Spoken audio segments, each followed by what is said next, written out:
She's in birdie range, though. Let's see if Sarah can get through these trees. It's pretty tight through there, Joe. She clipped the branch, but she's through. Oh, yeah, nice one. Yeah, she got through to the other side. You know, you gotta be real accurate when you're punching it through these small gaps. Could get in trouble.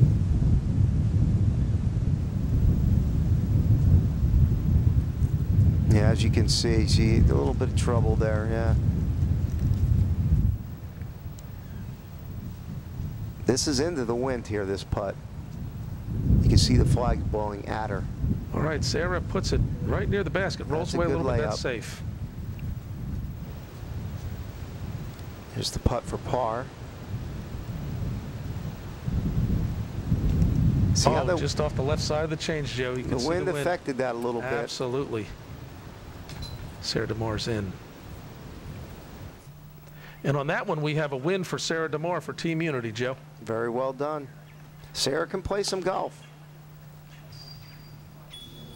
Joe, we're going to move on to hole number 5. This is 417 feet. Another par 4. 2 good shots you need. And we're going to start off with Kirk Yo. Kirk's from North Carolina. Really nice guy. Runs a tournament down in North Carolina called the Crosstown Classic. Well, you can see as Bob Hoffman steps on the tee. This is a tough little shot, Joe. You got to poke it up and get it to the right.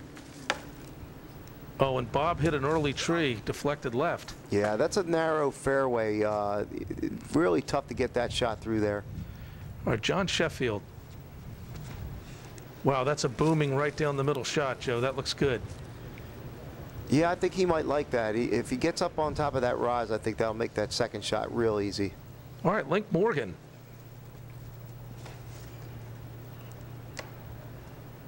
Oh, that might be good. Wheels to match? Huh? Yeah.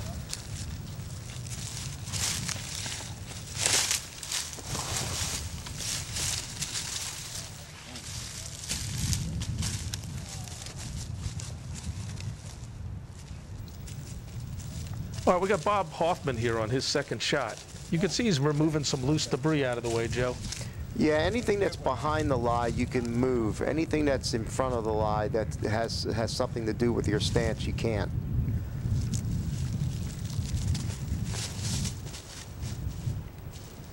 Gets it right through the opening. That could be a decent shot. I mean, I'm not sure about his elevation there, but that might be okay. All right, Link Morgan looks like he's got a little bit tricky footing, but he launches it. He's got tremendous power, but he was on a slope, and that's one of the most difficult shots to make, Carl, is to you know, throw on a slope, because you really ain't going to have a lot of room to run up. So you got to stand still and throw, as he did, and that's going to take something away from your power. All right, here we go with Bob Hoffman on his third shot. Nice and low with some hyzer. Looks like he's just going to get it underneath there. The pin's back there, and I think he's in good shape. That's a beautiful pawpaw mini that Link has there. Pawpaw is one of the tournaments in West Virginia. And Joe, you're talking about that little mini disc in front of his right foot that is used to mark his lie. That's correct. Come left. That's another nice low shot that should be in there, left? Joe. Yeah, I think so. You get the pin's just over that rise there. Kirk just gives it a little snap. You know, by the way, those minis were made by Mark Susi from West Virginia. He also helps run that event. Oh, there's a death roll. You talked about it before, Joe. You got to watch those things. This looks like a tough putt here. Look at this. Wow, Link launches it up. He's nothing but chains. He's excited. Check him out down there. That's in the hole. He's all pumped up. Yeah. I taught him a thing or two about being pumped up. Nice. All right, so we have a tie on both teams on that hole, Joe. Very well done by Link. That was a sure loser until he stepped it up. Hole 17, 400 feet. Yeah, this is a par 3, and I think this is reachable for a few of these guys. All right, Nathan Cron's going to start us off. Nice low down the middle, and he might get a little kick at the end on this one. Very nice skip with that wind, Joe. He's not too far away. He's got a chance at that one. He actually overshot the hole. They're playing it a little safe, going straight out because it's kind of a tough turn at the very tail end of the shot. Joe and sure hit an early tree on that one. I didn't see the disc land, but he didn't look happy with that shot. Yeah, I think he carried him to the left, which is where you don't want to be. Nick Snyder, he caught an early tree as well. Yeah, another one that kicked left. You don't want to be left. Board Salang. Nice power there. Oh, he caught a little limb. Joe, you talked about it earlier, how important it is to be focused on those tunnel shots to get them right through there. Yeah, you really have to be focused. Well, let's see if Board can recover here.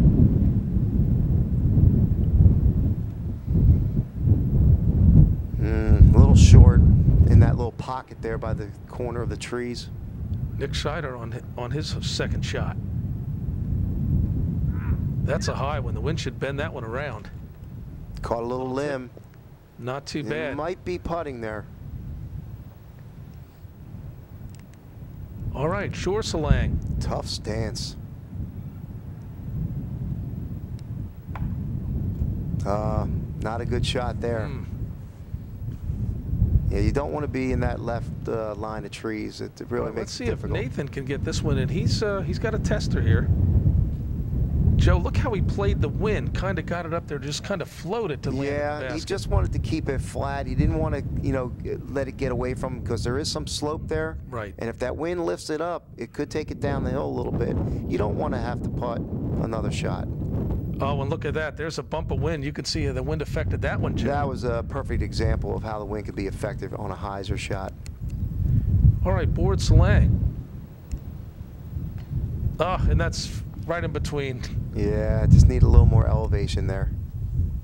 One of the things you want to remember, Carl, is when you're below the pin, regardless of the wind, you really want to aim above. You got to, balance it all out.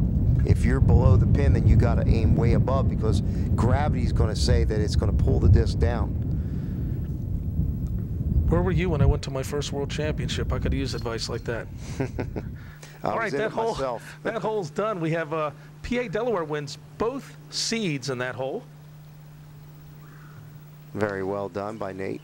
And we're off, Joe, to basket 18, hole 18. It's 693 feet. This is a monster par 4. You got to come up with 2 incredible shots, and the green is fast. All right, Nathan Cron on the tee. Some nice camera work there, Joe. You can really see that disc flying. Yeah, this is the chance for these big arm throwers to boom a few shots. Especially the Solang brothers. They love this kind of stuff. And Shore's going to let one fly here. Kaboom. That had a nice twist in it, Joe. Yeah, and it's flexing out. Watch it flex. Look at it flexing, changing angle. That's a great shot. All right, Nick Schneider here is going to let one fly.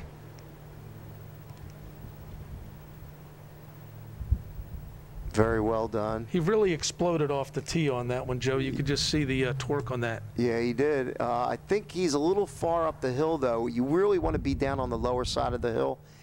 From there, you can get a good look at the flag. All right, let's see if Board is going to follow your advice here, Joe, and get down there.